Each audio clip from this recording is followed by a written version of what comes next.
वारकरी मित्रांनो, सर्वांना अशोक विजयादशमीच्या व धम्मचक्र अनुप्रवर्तन दिनाच्या हार्दिक शुभेच्छा। सलग 3 वर्षापासून नांदेड येथील डॉक्टर बाबासाहेब आंबेडकर यांच्या पुतळ्यापाशी सामूहिक महावंदनेचं आयोजन इथे केले जाते।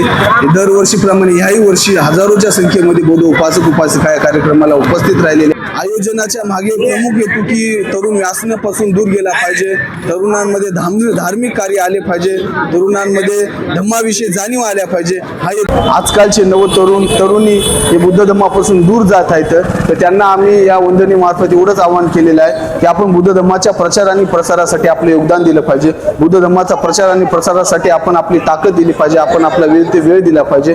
तरुणांनी जर बुद्ध धम्माचा प्रचार आणि प्रसाराची जी का धुरा हातामध्ये घेतली तर निश्चितच भारत बुद्धमय होण्यासाठी वेळ लागणार नाही। तरुणांनी कुठल्याही हिंदू धर्माच्या व इतर जे काही धर्म आहेत त्या धर्माच्या कुठल्याही उपासना स्थळांना भेटी न देता आपण बुद्ध विहारामध्ये आलं पाहिजे, आपण बुद्धाचे तत्व मानले पाहिजे। हेच आजच्या नवतरुणांनी आत्मसात केले पाहिजे। हे जर तरुण करत असतील तरच बाबासाहेब आंबेडकरांच्या स्वप्नातील प्रबुद्ध भारत साकार होईल आणि बाबासाहेब आंबेडकरांनी केलेली धम्मक्रांती यशस्वी होईल सांगण्याचा या वंदनेमार्फत सांगण्याचा आमचा हेतू होता। आपण सर्वजण या कार्यक्रमाला आल्या त्याबद्दल आपल्या सर्वांचा आम्ही आभार मानता।